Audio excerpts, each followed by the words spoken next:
Today's video is sponsored by Grid Studio, where they take classic electronics and handhelds and make works of art with them. Each framed electronic comes securely shipped and beautifully wrapped, as you can see here, and just the quality is second to none. You know, pulling this out, this is a framed Game Boy Pocket, and it breaks down all the components. The frame also includes a protective film so it can defend against scratches. And as you can see here, this is truly stunning. This makes great art and nostalgia for any game room. You can go to their website and check out the other products that they offer. They offer a wide variety, everything from iPhones to classic handhelds. So check out their website. The link is below. And if you subscribe to them, you get 10% off your first purchase. Order today. I've wanted to do this video for a long time, and in today's video I'm going to be sharing with you my picks for the coolest game consoles I have in this collection that I've amassed over many years. I collect everything from Atari to Xbox, and today I'm going to pick the 10 coolest looking consoles in my opinion that I have and share with you why I like them. You're gonna have your picks. I know I have mine.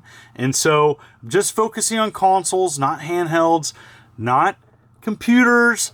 I'm not focusing on the controllers or the games, though I'll show a few games today of the actual physical games because they're so uncommon and you may have never seen them before. So you may want to sit back, relax, you may want to grab some popcorn. Here we go. First up is an Atari Super Pong. You know, this is not the first console, but I think this is the one that got it aesthetically right. I've always enjoyed how these have looked. Look, you select the game by just a little switch at the bottom. That's so awesome. Here is the insides. Yes, they ran on batteries as well. That's pretty awesome. Gets my pick because I love the looks of these. Next up is one that you probably haven't seen. This is one of my rarest consoles in my collection, and this is a white Bally Astrocade. This was the Montgomery Ward edition, and these are incredibly hard to find. It has little cassette looking cartridges, but they're actually cartridges. It is kind of a computer hybrid, but I classify it as a console. Lots of unique design features of this, a built-in game tray, has really funky looking controllers that are a cross between like a gun handle and like a toothpaste knob for a paddle. Anyways, 4-player options, lots of arcade games and clones were released on this. It didn't sell well, but it's definitely a unique design and gets my pick as one of my favorite oddball consoles. Next up is the Vectrex. Now the Vectrex is pretty much one of the only vector-based consoles ever made. It's essentially like a black and white monitor that's like rectangular in shape. It used color plastic overlays and it had an adjustment knob on the back for brightness. I love so many things about this. It's so unique. You know, when people see a Vectrex, it just stands out. It's just one of those consoles that you know what it is when you see it. And pretty much it popped open in the front, and that's what held the controller, which had 4 buttons at the time. That was a lot. There's so many unique things about the Vectrex. Has tons of aftermarket support, and people still making games for this to this day. You know, it was barely out on the market, so it's just I love everything about it. I love the games on this console, and it just has a really unique design, and that's why it makes my list. By far one of my favorite classic consoles in my collection. Here's a multi-cart, and the game cartridges go plugged into the side there. Has a built-in game Mindstorm as well. So awesome. One of my favorite classic consoles is the Atari 7800. Now, I've talked about this on my channel before. I've got a couple videos planned for this summer, and this is really kind of the swan song for classic Atari consoles. You know, this didn't do too great on the market, has an unused expansion interface. There's so many great things on how I feel this looks. It's got a sleek design. I think it looks way better than the 2600 and not as bulky as the 5200. It just is the design that Atari got right. I have mine modded by Ivory Tower Collections, and I think it's one of the best looking Atari consoles made. While later I did play a lot of Master System, I really grew up with the Sega Genesis. And the original look of the Model 1 Sega Genesis US is fantastic. Everything about it, it just screams, hey, look how awesome I am. And everything from the headphone jack with the volume control there, that's so awesome. I used that, by the way, a lot growing up.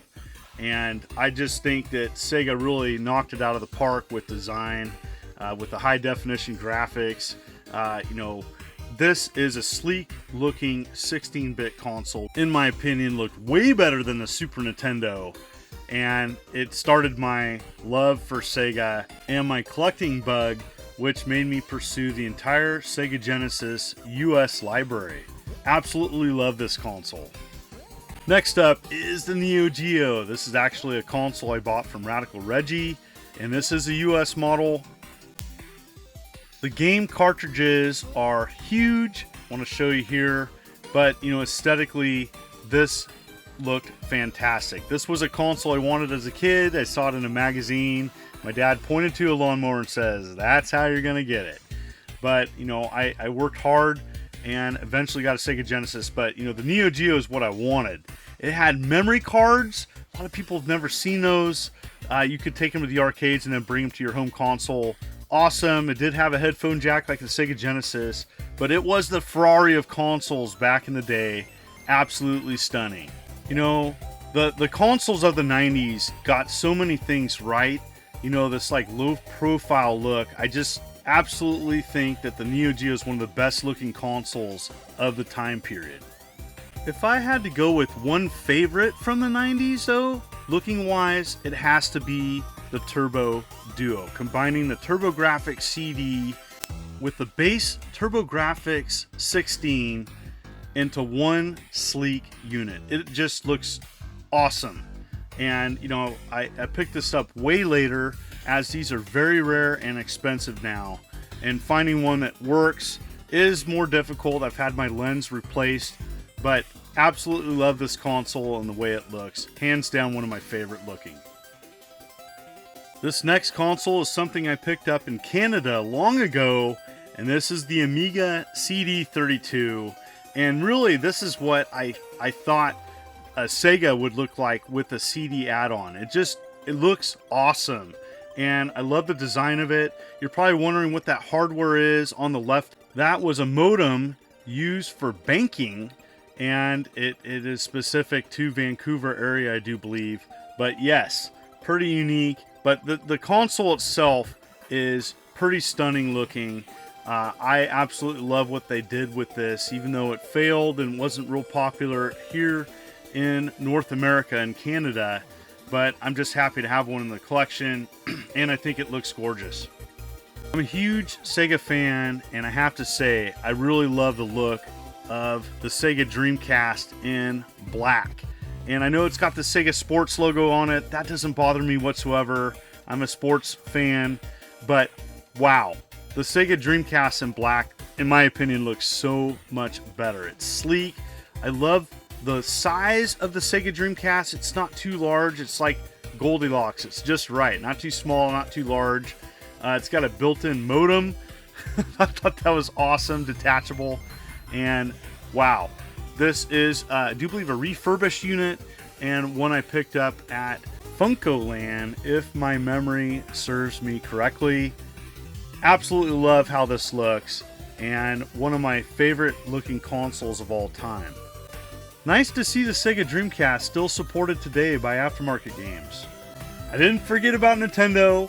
I do like how some Nintendo consoles look, but by far my favorite Nintendo console aesthetically is the GameCube. It's got a built-in handle, but that cube design of the original model, this is my original console that I've picked up from day one. Still works, by the way. And I absolutely love how this looks. It's got the Game Boy player attached to the bottom. That is a cool design. and one that gets my thumbs up. You know, one of the best looking designs Nintendo's done. I know there are fans of this console, and I am definitely one of them. So those are my picks today. What are yours? Comment below, and as always, want to thank everybody for coming to my channel and the ongoing support. If you like what you see, you may want to like and subscribe and click the bell as I'm uploading videos every week. You folks are wonderful and beautiful. Let's keep it positive. This is Immortal John Hancock, and you have a great day.